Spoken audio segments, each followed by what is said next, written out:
nagagalak kami na makarating kami ng ating girlfriend sa lugar ninyo.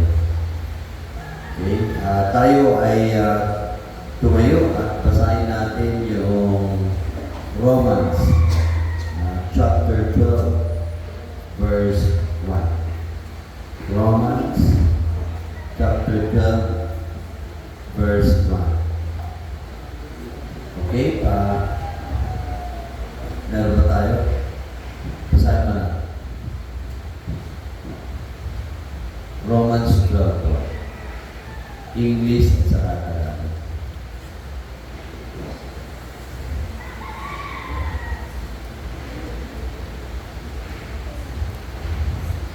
Romans chapter 12, verse 1. So I beg you, brothers and sisters, because of the great mercy God has shown us, offer your lives as a living sacrifice to Him, an offering that is only for God and pleasing to Him. Sa Tagalog.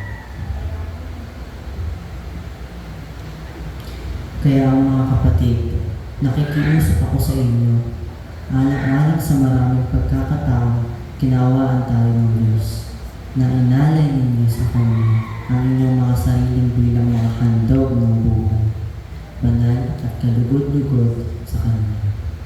Ito ang tunay na pagsamba sa Kanya.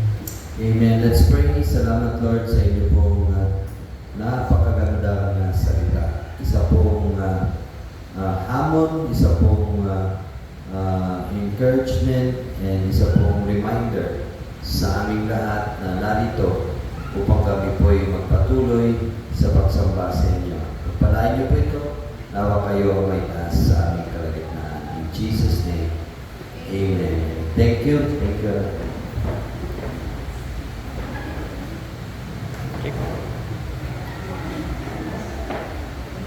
Yan. Yung mga iba dito, palagi kong nakikita sa online. Yan. Kaka-bless si Kuya Joseph and son dito. I was informed nga na puna pala yung worship team dito. Meron pang stand, ano? Kaya kahit bumaha, kaya. Mga kapatid, bakit nga ho ba tayo narito? Bakit po kaya tayo narito? Tayo po ba'y narito upang makakain ng masarap mamaya? Di ko alam kung anong una.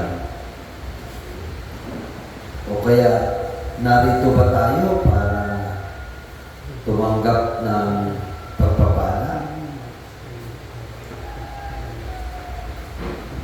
Isa pong panimula na nais kong isa puso ninyo.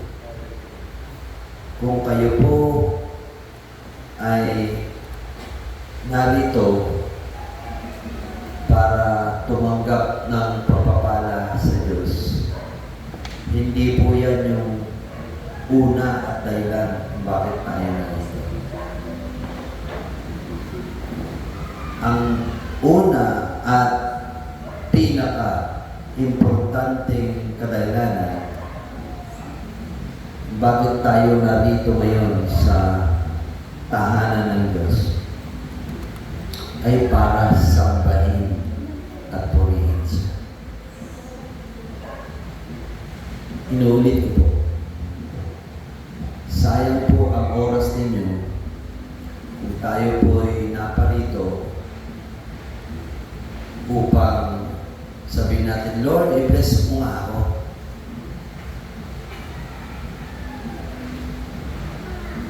We came here purposely because we want to worship God. So change your mind. Change your heart. We come to church because we want to give the highest honor, pinakamataas na pagsamba, pinakamataas na paggalang.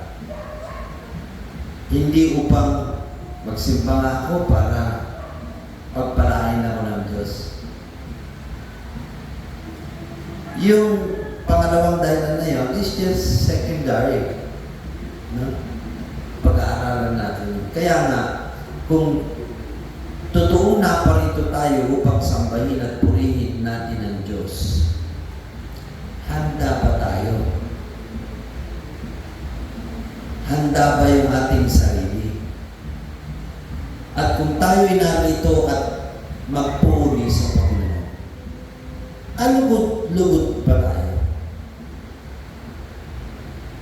Napakalagay po ito sapagkat kung alam natin na tayo ay sasamba o magpupuri sa Panginoon, din dapat yung buhay natin, yung katawan natin, yung kaluluwa natin, yung espiritu natin ay handa at maging katanggap-tanggap sa Kanya. Because if not, everything you do is without value. Wala pong halaga yan. Kaya ako'y naniniwala after having heard that na sana ay baguhin natin ang pananaw natin when we come to church. We are here to worship God. Kung may pagpapala, salamat Lord. Kung walang pagpapala, salamat Lord. Ang mahalaga na ibigay mo ang karapat-dapat para sa Diyos. Kaya sana maliwanag po yan. Napunta po tayo sa ating teksto, Romans chapter 12, verse 1. Ang Romans chapter 12, verse 1 ay tinutukoy dito ang tamang pagsamba, ang tamang pagpupuri. Okay? So, tanong, ang pagpupuri lang ba at pagsamba ay tuwing linggo? Ang sagot ay hindi. Okay. Parang alam lang natin ang pagsamba at pag tayo kumakanta, pag tayo nagpipreach, pag tayo nagbibigay ng tithes and offering, totoo po yan. Pagsamba yan. Pero bahagi lamang yan. Ang totoong pagsamba ay araw-araw. Sabi nga nila, at ako'y naniniwala rito, alam niyo po ba na ang pinakamahirap gawin ng isang Kristiyano ay ang magpaka-Kristiyano? Tama ba? Eh, dito yun. So, ang hirap magpaka-Kristiyano kasi pagka Kristiyano ka na, gusto maging Kristiyano, ayaw mong mag-sinungaling. Mahirap din manigarilyo. Di ba? Uminom ng alak. Ha? Minsan, tinatamad kang magsimba. Di ba? Mahirap maging Kristiyano. The hardest and the most difficult thing for a believer to do is to be a Christian 24/7. Di ba? Hirap talaga. Kasi, Christianity is all about obeying the Lord Jesus Christ all of your life. Parang pagkatapos ng church, paglabas, pare, meron pa akong naiwan dito kagabi. Ituloy na natin. Meron pa ako dyan naiwan na dinakdakan, pare. Ano yun? Ang pagsamba ay dapat parang addiction yan. No? Adik na adik ka. Wala kang ibang gustong gawin kundi sambahin at purihin ang Diyos 24/7. Diba? Yun bang lahat ng ginagawa mo araw-araw ay inaalay mo sa Lord bilang pagbibigay galang at papuri sa Kanya. Hindi pwedeng linggo lang ang pagsamba at pagpupuri at Lunes hanggang Sabado kahit ano lang gusto mo. Papaliwanag natin. Okay? Yan. Mahirap po maging Kristiyano, sa totoo lang. Mahirap. Mahirap. Pero anong pinakamadaling gawin? Ang hindi maging Kristiyano. Ang pinakamadaling gawin ay gumawa ng mali. Di ba? Yan ang pinakamadaling gawin. Parang nag-iisip si Divine. No? Totoo naman po. Nung tinanggap po si Kristo bilang Panginoon tagapagligtas, October 13, 1978. Wala ka pa nun. Ang sigarilyo ko ay hope at ang alak sa akin ay virgin ko. At marunong ako magsulat. Marunong ako magsinungaling. Marunong ako magnakaw. Lalo na ako pera ng mami ko. Kunwari, pag nakita ko pera niya, marami, kukuha ko ng isa na hindi niya napapansin. No, meron siyang 50 pesos, may 2 piso pang papel. Noon, kukuha ko ng hindi niya. Pero naging Kristiyano ako, kukuha ka pala, ay hindi pwede. Hindi mapupurihan ang Panginoon. Pag sinabi mo, hindi ko naku, magsisinungaling ako, hindi pwede kasi bawal sinungaling. Pare, Andring, inuman tayo. Oo, hindi. Pag iinom, kasalanan. Na lang. Mga kaibigan, wala na. Ayaw na sumama sa'yo kasi si Andring mukhang na-influensyahan na ni Kristo. Kaya napakahirap maging Kristiyano. At napakadaling hindi maging Kristiyano. Diba? Bugbugan dito, bugbugan doon, basketball pa nga lang, moral na eh. Diba?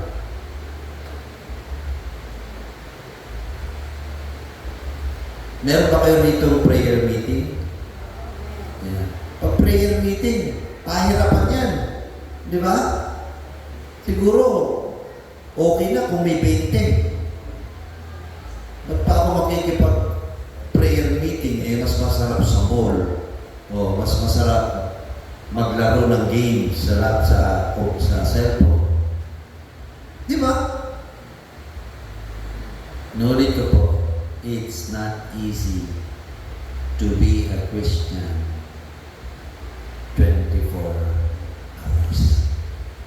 But I discourage you to do the easiest thing, to do evil, because that is disobedience sa Panginoon. Sabi ni Paul, Romans 12:1, nais kong tupak, ganap, at kumpleto ang iyong pagpupuri o pagsamba sa Panginoon. Hindi mo na kailangan pumunta pa sa isang theological seminary o maging mabasa mo ang buong Biblia para matutunan mo na gawin ang pagsamba, ang tunay na pagsamba sa Panginoon. Sabi rito ni Paul, nakikiusap ako sa inyo. Sabi ni Paul, ako'y naninikluhod. Ako'y nananalangin para siyang isang pulubi nagmamakaawa atin. Anong ibig sabihin nito? Mga kapatid, nung tayo ay tumanggap kay Kristo, nung tayo ay nagkaroon ng personal na relasyon kay Kristo, kalakip nito, binigyan niya tayo ng kalayaan. God gave us freedom. God gave us the choice. Nasa sa inyo ang kalayaan yan. Ano yung kalayaan niya? Actually, yung kalayaan na yan ay kalayaan para gumawa ng mabuti. And not to do evil things. Otherwise, si Paul would not ask, nakikiusap ako. Hindi na nakapdiretso na. Pero kinikilala kasi ni Paul na nung tinanggap natin si Kristo bilang Panginoon at Tagapagligtas, binigyan niya tayo ng freedom, kalayaan. Kasi ang ating Diyos, hindi yan na lumikha ng robot. Imagine mo kung robot din lang, di wala na tayong kwentang tao. That's why that freedom is very important. Kaya kayo, malaya kayo. Kaya yung mga wala rito, mali ang paggamit ng kalayaan. Hindi nila ginagamit ang kalayaan ito para sambahin at purihin ang Panginoon. Mga kapatid, kayo na naririto at nakikinig. Pangalagahan ninyo, pagyamanin ninyo ang kalayaan. Hindi ko tumitingin ang Diyos kung gaano kadami ang kumaatin. Kaya yung mga leaders dito, patuloy kayo. Ang sa atin ay magtanim. Ang sa atin ay maghayag. Ang sa atin ay maghasik ng salita ng Diyos. Ang pagpapalago sa Panginoon. Kaya, bilang kung matitigas ang puso ng ating mga asawa, matitigas ang puso ng ating mga anak, patuloy lang tayo magtanim, patuloy lang tayo maghaya, patuloy lang tayo maghasik ng salita ng Diyos. Sapagkat ang salita ng Diyos ay napaka-makapangyarihan. Darating ang panahon. Itong batang ito nga, nasubaybayan ko rin ito doon sa ulan. Paupo-upo lang yan. Ngayon, nasa music, ngayon nagdi-disciple, nagsishare na rin ang word. Tapos nakaka-invite pa ng tao sa church. Diba? Yan ay bunga, probably, ng mga panalangin ng buong iglesia. At higit lahat ng kanyang tatay, napakahambol na tatay. Si Joseph ay tatay at nanay at apo pa siya ng kanyang son-in-law. Nakakabless yung buhay ng tao. Hindi na nga niya yung kanyang sasakyan. Mukhang century old na yung sasakyan niya. Pero grabe, I'm so blessed. Sabi dito, we have to use the freedom, the choice that God gave us. That freedom comes from God. Galing sa Kanya yan. Gamitin mo ito para sa Kanyang kapurihan. Ako naranasan kong mag-drugs. Mali.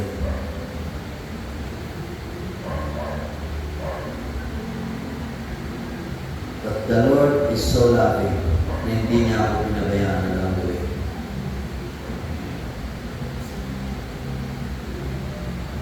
Ano pa sabi niya? Nakikiusap ako sa pamamagitan ng habag ng Diyos.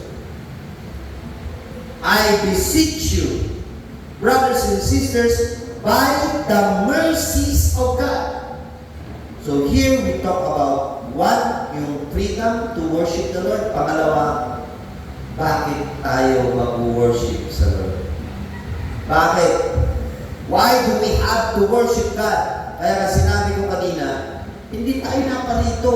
Una sa lahat ay hindi para tayo pagpalain. Kasi, pinagpaanan na kayo ng Diyos. Di ba? Ay sabi ni Paul, by the mercies of God, dahil sa grasya, dahil sa pag-ibig ng Diyos, ako ay nakikiusap sa inyo na magpatuloy kayong magpuri at sumamba sa Panginoon. Tingnan natin yung Romans. Meron ba? Meron ba tayo Bible? Romans 8:38 and 39. Wala, no? Ako na lang. Romans 8. Kunyari yung Kristo. Okay. Romans 38. Sabi niya dito. Wala. Sabi niya dito, ni kamatayan, ni buhay, neither angels nor demons, nor the present nor the future, nor the powers, kahit anong kapangyarihan, kahit na anong taas, kahit anong lalim, anuman ang nalikha sa mundong ito, anything else in all creation ay may kakayanang ihiwalay tayo sa pag-ibig ng Diyos. Ibig sabihin niyan, walang sino man, pati kamatayan, take note, even death, pati kamatayan, ay hindi ka pwedeng ihiwalay sa pag-ibig ng Diyos kung totoo kang tumanggap kay Kristo bilang Panginoon at Tagapagligtas. At wala pang weapon, wala pang kapangyarihan. Kahit pagsama-samahin mo ang kapangyarihan ng lahat ng bansa sa buong mundo, hindi yan sapat. At hindi kaya kang ihiwalay sa pag-ibig ng Diyos. So sinasabi ni Paul, ikaw ay anak na ng Diyos. Sinasabi ni Paul, meron ka ng relasyon kay Kristo. At kung totoo na si Kristo ay tinanggap mo bilang Lord, Panginoon, and Savior, tagapagligtas, sabi ng Romans 8:38-39, pati langit hindi kaya kang ihiwalay sa kamay ng Diyos. Palakpakan ka natin ang Panginoon. Pero kung minsan, isang bote lang ng Red Horse, hiwalay ka na sa Lord, nakalimutan mo na. Diba? Ay na, ginawa mo pa, 6. Pare, Sabado ka lang naman, Linggo ko, tira lang. Oh, naka-6 ka, tinamaan ka, sinipa ka ng kabayo, Red Horse eh. Naka-hangover ka. Pag Linggo, hiwalay ka na sa Lord. Ito yung sinasabi natin. Kung totoo ka, gamitin mo ang kalayahan para sobrang nagpuri ng Diyos. Pangalawa, ikaw ay mayroon ng relasyon. Ikaw ay anak na ng Diyos. Bakit lulubog lilitaw? Bakit palitaw ka pa rin? Alam mo palitaw? Ayan ay kakanin. Bilog-bilog na ganyan. Pag nilubog mo, tapos lilitaw, tapos kakainin na. Mamaya, kailangan ilubog mo na naman para lumitaw. Ang buhay Kristiyano, hindi po ganun. Kaya kung pag linggo ay linggo, ang linggo ay banal. Para ang lahat ng mga anak ng Diyos ay magtipon-tipon at magpuri sa Panginoon. Ang linggo ay hindi Lunes. Tama ba?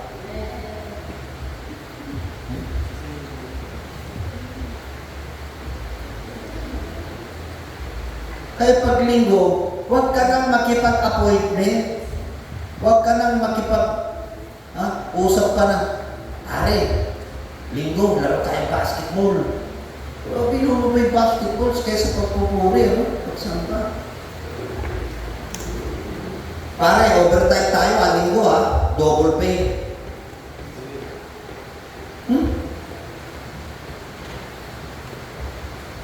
Gagawin. Alam mo na ng linggo, ibibenta mo pa sa overtime. Ito nga yung sinasabi ko sa online digger ko, sinasabi ko. Mamili ka. Umattend ka ng linggo o 10,000.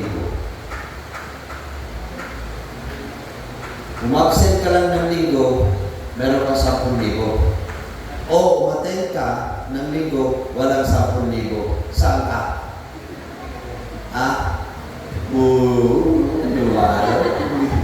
Umattend ba ito linggo-linggo? Linggo ka. Pero yung iba, 10,000. Dagdagan mo, 50,000. Linggo. Talaga. 100,000. Absent ka lang ng linggo.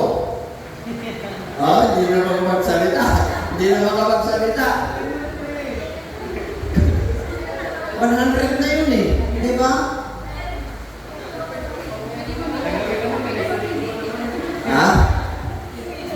Minsan lang naman, di ba? Minsan lang naman. At least may 100,000 ka. Ganyan ka-powerful ang pera. Ganyan ka-powerful ang pera. Minsan ang pera ay nagiging Diyos. Pinagpapalit mo ang Lord. Sa mga pastor, sinabi ko, 1 million just not to attend Sunday service, not to preach on Sunday. 1 million. Pagka, minsan lang naman di makapag-preach, susunod na lang.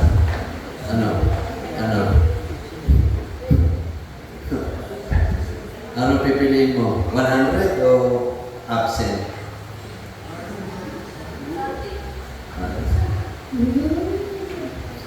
Parang hindi ko sabi niya. Hindi.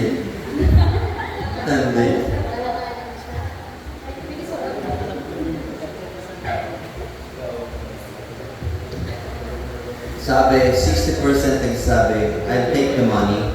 Total, may linggo pa naman na susunod. Yun ang mali. Kasi, now listen to this. Ikaw, kontrolado mo kung gusto mong matulog. Tama? Pero yung pag-gising mo, kontrolado mo. Ang Lord na nakakalam niya.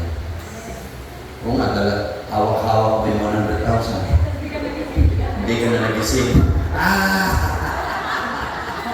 Hindi ka na nagising. Ahanin mo ngayon yung 100,000 na yan.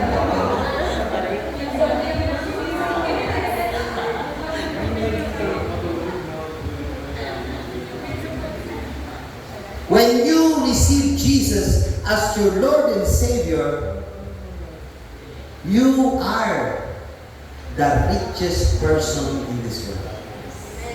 Because even you die, even you have no money, you will go to heaven. Huwag tayong mabuhay sa mundo dito. This is not our permanent place. Hindi po ito yung permanenteng tirahan. Kaya sabi niyo po, you have the choice. Nakikiusap ako, alalahanin mo kung ano yung ginawa ni Kristo sa iyo by the mercies of God. Binigyan ka niya ng buhay na walang hanggan. Walang kapalitan. Pera hindi sapat para palitan. Kaya sabi niya doon sa Romans 8:38, nothing, no one, even that cannot separate you from the love of God. Pero susunod, ito, yung command. This is a command. If you don't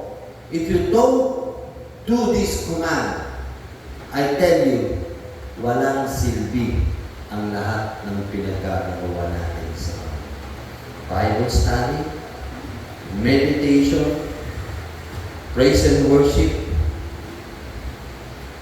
feeding, and many others. Many others.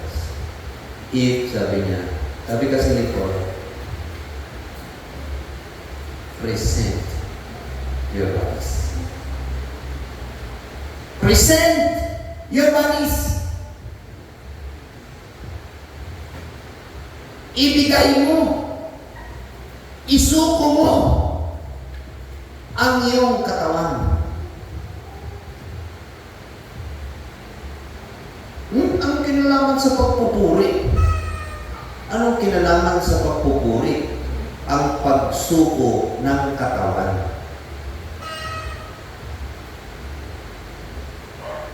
Diba ganyan maraming nilulubog sa tubig sa bautismo.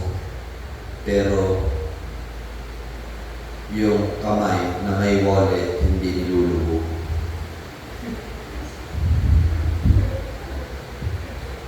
Hindi isinuko yung buong katawan. Di ba? Kung minsan, nandito sa church, pero yung isip, ang layo. Ang layo. Iniisip yung crush.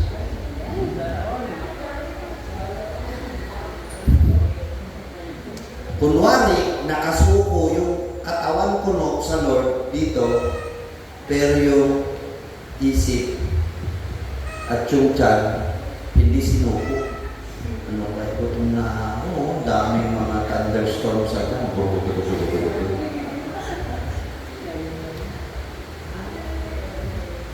Ang sinasabi dito, if this is your body, look at me, this is your body, Lord, I am giving to you my body. This is God's hand. Anong natira sa'yo? Wala.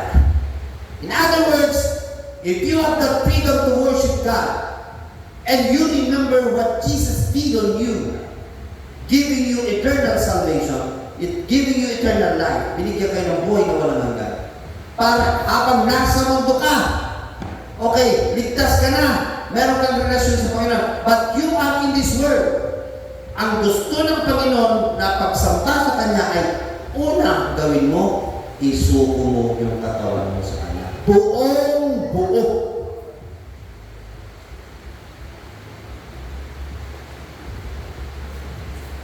Mata.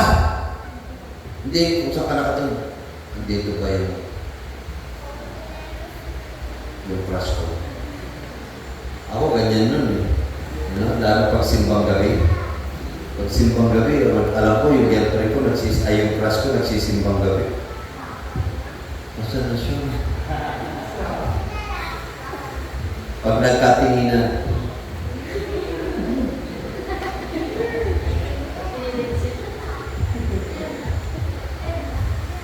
I praise God na dumadami yung mga youth natin dito. Sana ma-disciple itong mga ito. No? Gina and Divine. Ma-disciple. Huh? There are lots of youth. Saka ito, mga ano. Diba? At baka ito pagkatapos nito, uwian na. No? Pagkatapos nito, uwian na. Hindi ko alam. Dapat merong I just pray that the Lord will speak to someone to take care of this youth. Wala bang pwedeng maging ate o kuya ng mga ito? Wala bang pwedeng tumayong tatay o nanay ng mga ito?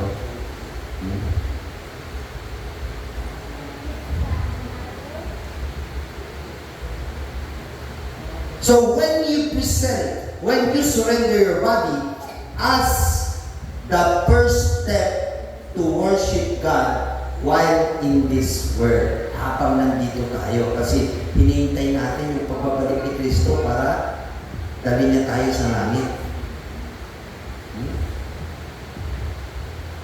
Halimbawa, dito may makita kang tutulog-tulog, naisuko ka lahat.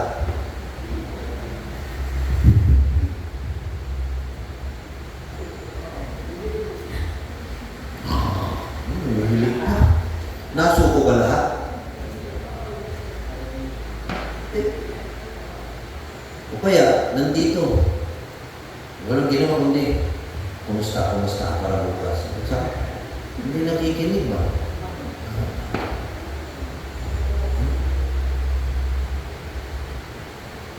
What is in the body? What is in the body? You have the mind, you have the heart, you have all the organs, you have eyes, you have nose, you have mouth, you have ears. But the most important thing is to remember inside the body. Your body is the temple of God. Ang iyong katawan ay tahanan ng Diyos. Ang iyong katawan ay pinananahanan ni Kristo sa pamamagitan ng banal na Espiritu. So in other words, the Holy Spirit is inside your body. Ano pa? Inside your body is your soul. Ano bang bumubuo ng soul? Yung mind, yung emosyon, at yung will. Will, yung desisyon na gumawa ng mabuti at masama o masama. So when Paul says, nakikiusap ako sa iyo, kapatid, ikaw ay katulad kong anak ng Diyos. Ako'y lumuluhod sa iyo, naniniklod sa iyo, nakikiusap ako sa iyo. Isuko mo yung katawan mo, isuko mo yung espiritu mo sa Diyos, isuko mo yung kaluluwa mo sa Diyos, at lahat ng bahagi ng katawan mo, isuko mo sa Diyos. So there's nothing left. If you want true worship, you have to surrender all. Lahat, suko mo. Dahil walang 99%, 99.999% na true worship. It's either 100% or nothing. Kaya kung meron mga kitikiti na bumabagabag sa isip niyo o sa tiyan niyo o sa puso niyo, dapat to kasama sa pagsuko. Dahil hindi tayo katanggap-tanggap. Ano ngayon kung 5 years ka na tumutuktok? Pero, meron akong kasama ganyan. I-stop ako. Binigyan ko siya hanggang July 30 to make a decision. Nung in-interview ko, sabi niya, meron ka bang karelasyon? Yes, sir. Nasaan siya? Nasa probinsya. Isa po siyang sundalo. Ilang taon na kayo? 11 years. 11 years. Then, 1 month while working in the office, I learned na yung kanyang karelasyon, yung staff ko ay babae, yung karelasyon niya pala ay babae din.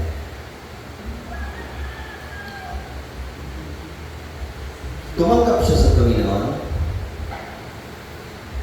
and ang problema is, hirap na hirap siya. Dahil pinatutuo naman niya. Kanya lang, hindi niya kayang saktan yung damdamin ng kanyang karelasyon kasi 11 years. They were in relationship since high school. At nakatapos siya ng criminologist, nakapasa siya ng criminology exam dahil sa ulo ng kanyang karelasyon. Sabi niya, inintay ko na lang siya, attorney, na i-break ako. Pero ako hindi ko kaya, attorney. Hindi ko kaya talaga. Why? Because there is soul tie.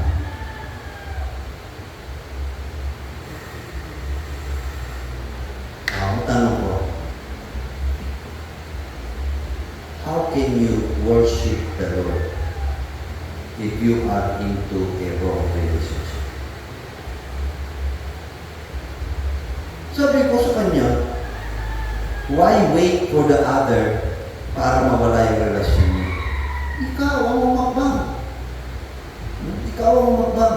It's either you worship the Lord or you worship the enemy. Because the decision is yours. Sabi mo may Kristo ka, bakit ayaw mong talikuran yung mali?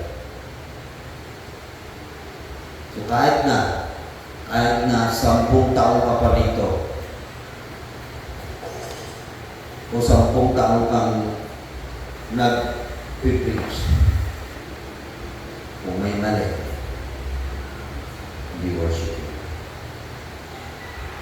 Sayang. Parang tahimik kayo.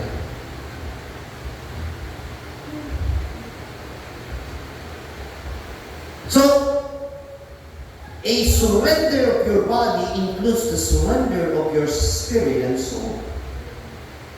Nothing is left. Everything must be surrendered to the Lord habang nasa mundo tayo.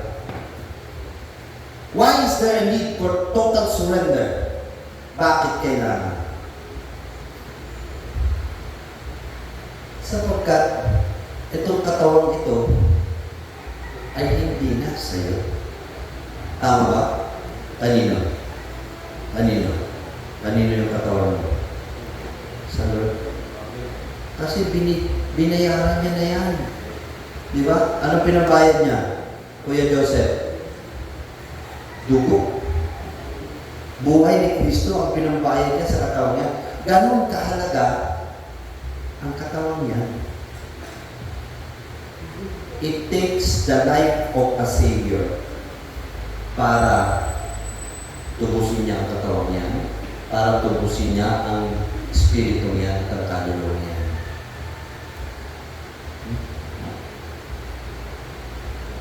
Ano ang gagawin natin? Kung gusto mong katanggap-tanggap ang pagpupuri siya, piliin mong isuko ang buhay mong araw-araw sa Lord. Because once your body is totally surrendered to the Lord, it will be in total control of the hands of the Lord. Nasa ang buong pamamahala ng iyong katawan na pagmamay-ari naman ng Diyos ay nasa makapangyarihang kamay ng Panginoon. At kung ang buhay mo, if this your life is in the hands of the Holy God, safe ka ba? Kung nasa kamay ka ng Diyos? Amen. At ang malaga, pag nasa kamay ka ng Diyos, alam niya kung saan ka niya dadalhin na hindi ka mapapahama. Where the Lord destines you, kung saan kayo didestino ng Panginoon, where the Lord asks you to work, His hands are still with you. Hindi ka na iniiwan. Kasama mo siya. So ano muna? Tanda natin, you have the choice, your freedom to worship or not to worship God. Second, you have a relationship with God. Therefore, nakaral mo yung relasyon mo ito. Pangatlo, the first step of worship is to surrender your body. Surrender your body. Ang hirap talaga eh. Ang hirap eh. Ang hirap. Sinabi ko bang madali? Sinabi ko bang madali? Hindi, mahirap po talaga. Mahirap. Pero mas mahirap kung yung katawan mo ay wala kay Kristo.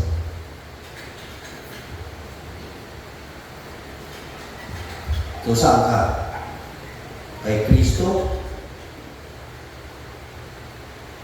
o kay pare-pareho?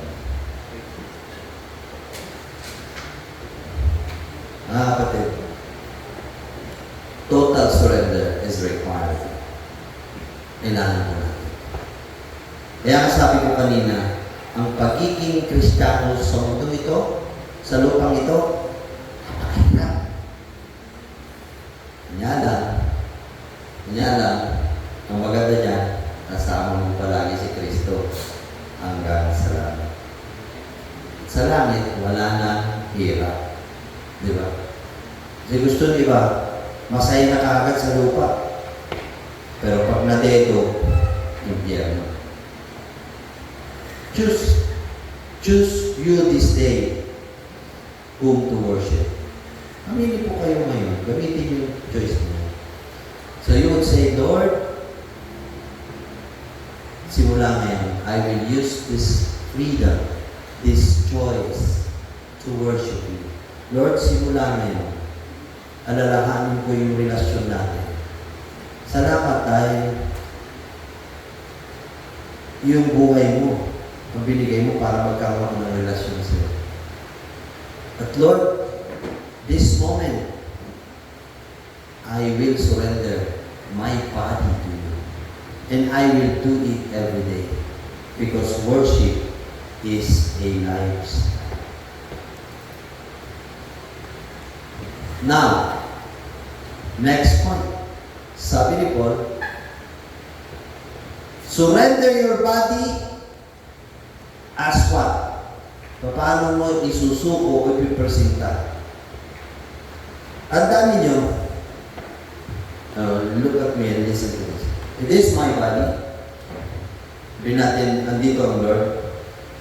Lord, here is my body. Lord, I surrender my body. Tingin mo, tatanggapin na Lord yan, agad. Parang naninigaw ka. I love you. I love you. Para pag hindi sumasagot, you love me too. Paano mo rin ba ako? Gawin naman yun eh. You are offering your body to the Lord. Lord, tatanggapin mo ba ako? Tatanggapin mo ba ang katawang ito? May tatlong requirements sa Lord kung tatanggapin niya yung katawan niya. Sabi niya, ano sabi niya dyan? Sa verse, mga kabataan, sa susunod na punta ko nito, kailangan nagsusulat kayo. May cellphone ba kayo? Wala din, kawawa naman ito. Mga magulang, ba't walang cellphone to? Ha? Binigay sa boyfriend? Wala. Ay dapat dito, Gina and Divine, mag-pray kayo na mag-decide kung dito. Wala. Hindi man nagtitake note, no? Tingnan yung mga veterano, nagtitake note, kayo naman, kala nyo. O ano yung unang topic? Ano yung unang topic sa Romans 12? Ha? Pa-cute? Pag-present ng body, hindi tinatanggap, hindi tinatanong ng Lord kung cute ka o hindi. Lord, tanggapin mo yung katawan ko, cute naman ako, di ba? Walang ganon. Walang ganon, mga kapatid. I am praying that God will anoint someone to take care of this people. They are the next generation. What are the three things that God is looking at that your offer to the Lord will be accepted? One, are you offering your body a living sacrifice? Inaalay mo ba? Lord, andito yung katawan ko. Inaalay ko. Inahandog ko sa iyo. O, Lord, andito ako. Yun lang. Dapat, sinusuko mo yan bilang handog, bilang sakripisyo, bilang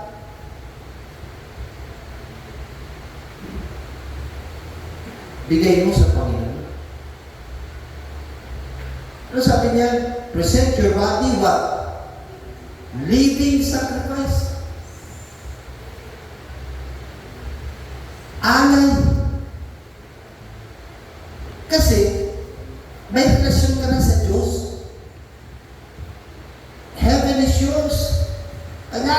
may gawain pa tayo sa mundo.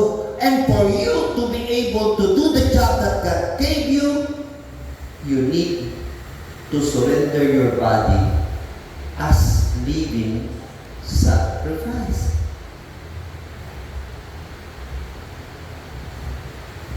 Anong ibig sabihin ng living sacrifice? Dapat buhay na handog o patuto. Dapat buhay. Sino ba? Paano natin nasasabi ng isang katawan ay patay? Ha? Pag hindi siya buhay. Ang galing, ano?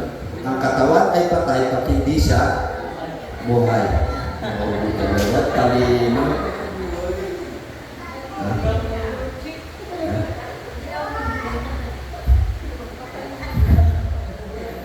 Magapugado ka, ha?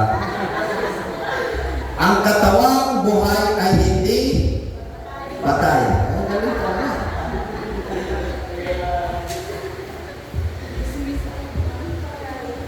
Ang katawan na hindi maayos sa Diyos, buhay patay. Hindi makakapasok yan sa langit. So alam mo na, ang buhay. Ang buhay ay hindi patay. Ang patay ay hindi buhay. Ayun na lang. Isulat mo yan, ha? Mamaya kausapin. Walang buwi. 2, 4, 6, 8, 9. Kakausapin ko kayo. Kahit 5 minutes lang.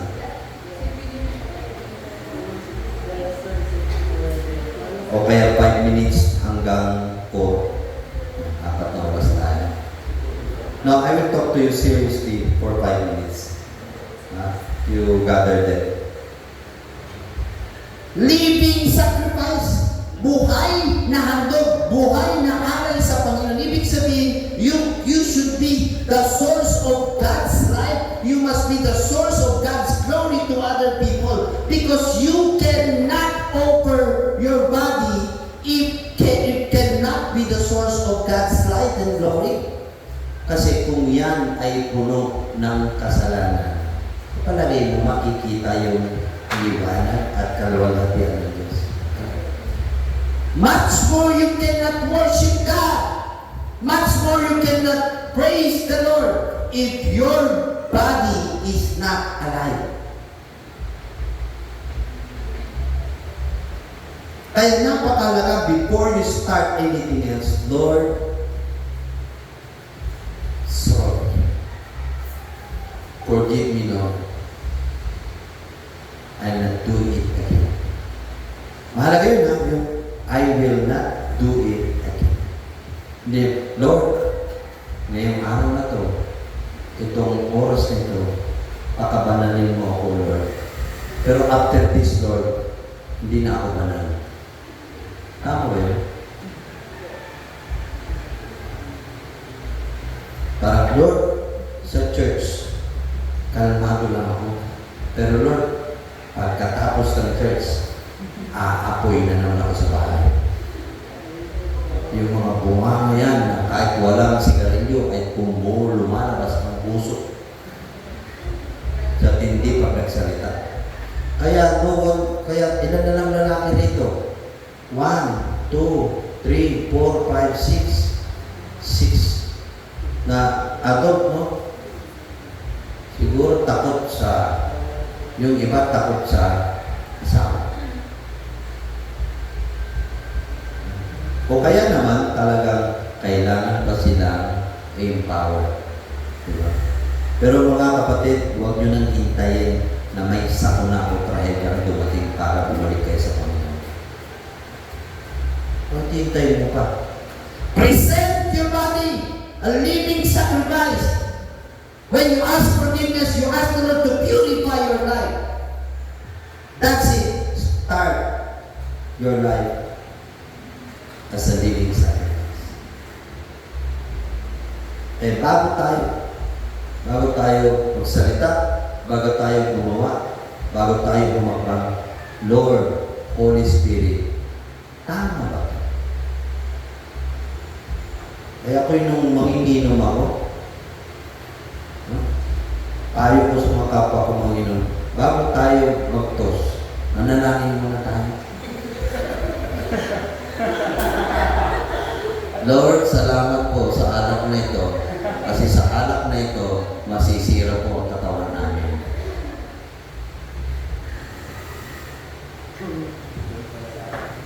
So present your body, living buhay. Buhay na patuto. Ang buhay na patuto is makita si Kristo sa ating buhay, makita siya nagniningning, makita siya nagbubunga ng kalwalhatian ng Panginoon. That's a living sacrifice. Number 2. Number 2 na tayo. Ano yung number 1? Ano yung bago tanggapin ni Lord yung ating katawan? Ano yung number 1? Ha? Ha? Oo nga, bago offer your body, tatanggapin niya to. May 3 requirements na tapos na yung isa. Ano yun? Ano? Ano?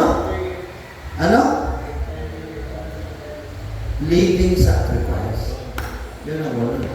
Kasi sinusuko mo. Yung pagsuko ay gawain mo. Pero pag tinanggap niya yung surrender mo, that's God's work. Kanya lang, bago niya tanggapin yung pagsuko mo, sinusuko mo ba yan bilang buhay na ito? Number 1. Number 2. Ano number 2? Ayan, sa verse. Ano yung number 2?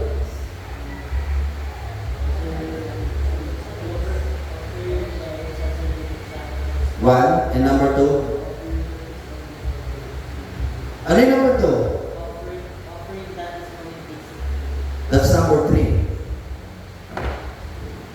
Wala, hindi binabasa yung verse. Ano yung number 2? Gina? Ha? Banal.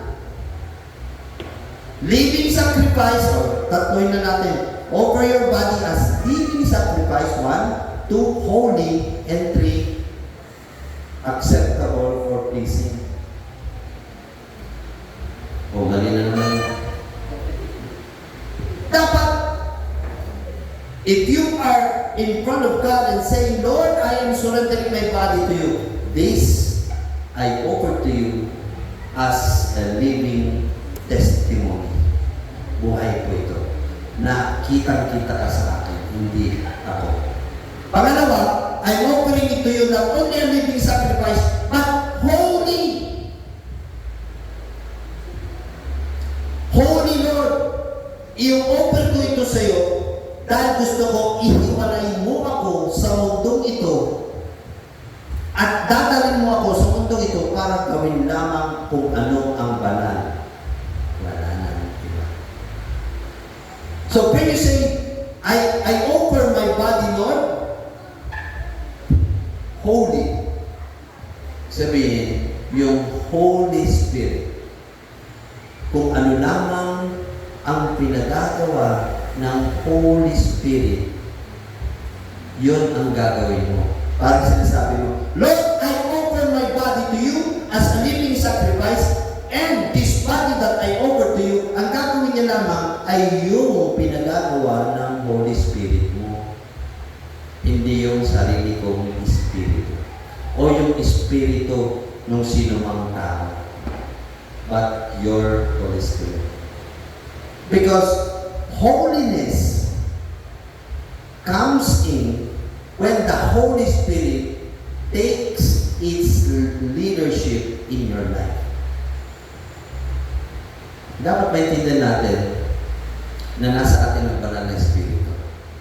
Kaya bago tayo magsalita, gumawa o magdesisyon, Holy Spirit, tama po ba itong gagawin ko?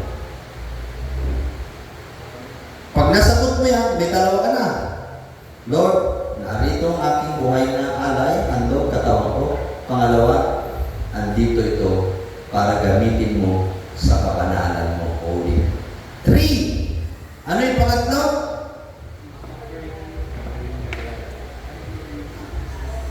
Ano? As?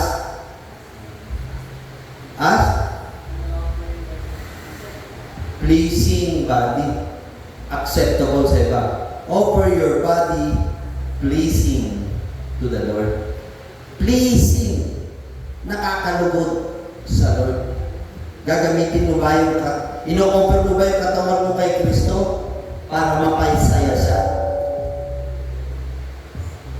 Magkaiba yung mapasaya ka, mapasaya yung ibang tao, o mapasaya ang Lord.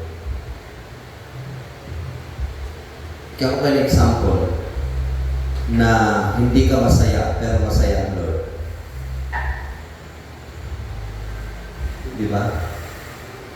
Wow! Nandito ba yung asawa ni Gina? Nandito. Asan yung asawa ni Gina? Yan. Pinanalangin ka namin. Magaling ka na. Amen. Amen. Bawa. Yung asawa ni Gina, mahal na mahal si Gina. Mahal na mahal mo ba si Gina?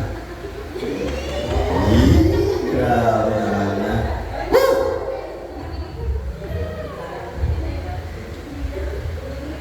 Pero dahil mahal na mahal na si Gina, okay, kahit ginagano'n siya ni Gina, example lang, ginagak ka siya ni Gina. Sabi niya, kahit na palagi mo akong sinisermonan, ikaw ay aking paglilingkuran. Kahit na masakit. Kasi yung mukha mo pa lang, nakakawala na ng gana. Di ba pag nagagalit? Oh, magaling ka na, ha? Magaling ka na. Ulitin mo ulit. Gusto mo to? May pansit ako para sa iyo, Gina. Tanong. Sa punto ng lalaki, mahirap, di ba? Hindi naman siya masaya. Pero ang tanong, yun bang paglilingkod niya kay Gina, kahit na nasasaktan siya, ay masaya ang Lord? Yan ang hindi sinasabi ko. Na pag sinabi mo, Lord, I offer my body pleasing, katanggap-tanggap sa iyo. Kasi itong katawang ito, pag nagpakabanal at inalay mong buhay sa Diyos, hindi na mahalaga. Listen, hindi na mahalaga kung masaya ka. Ang mahalaga, masaya ang Lord. Palakpakan niya natin ang Panginoon. Kung masaya ang Lord, alam mo masaya ang Lord, kahit na hindi ka masaya, hindi ba lalo ka pang mas malakas? Kasi alam mo masaya ang Lord, kahit nakasimangot si Gina, gagawin mo pa rin. Dahil masaya ang Lord. Dahil kung masaya ang Lord, magiging masaya si Gina, magiging malakas yung kanyang asawa. Anong sabi niya sa Nehemiah 8:10? The joy of the Lord is my strength. Ang kagalakan ng Diyos ay aking kalakasan. Kasi hindi ibig sabihin na malakas ka, palagi kang nakangiti. Pero deep inside, there's joy. There's joy. Because ginagawa mo yung gusto ng Panginoon, natutuwa ang Panginoon. In short, before the Lord accepts your body, dapat gagawin mo ang mga bagay-bagay kung saan masaya ang Lord. Hindi kung saan ka masaya, kung saan masaya ang iba. So, bottom line is, you do offer your body to follow the ways of the Lord. To follow the words of the Lord. To obey the Lord sa kanyang kaparaanan. Hindi sa iyong kaparaanan o kaparaanan ng iba. At anong sabi niya dyan? Pag ginawa mo ito, anong sabi niya sa last phrase? Lakasan mo na. Considering what he has done, it is only right that we should worship him in this way. See? Ito lang yung tama na pagsamba sa Panginoon. Offer your body as what? Living sacrifice to holy and pleasing or acceptable to the Lord. Mahirap, pero nalulugod ang Diyos. Pero pagka, alam naman natin, nasa mundo ito, mahirap ang buhay sa mundo ito. Kasi ang totoong buhay natin, sa langit. Sa langit. Mga kapatid, alam kong may mga puwapasok-pasok sa isip nyo at sa puso nyo. Pero panalangin ko na sana itong tamang pagsamba, ang araw-araw na pagsamba, ang siyang iniisip ninyo at sinasa puso. You have the freedom to choose. You have a relationship by the mercy of God, and nothing could separate you from that relationship. 3, habang nasa mundo ka, kailangan mong isuko yung katawan mo araw-araw bilang isang buhay na ito, panan at katanggap-tanggap.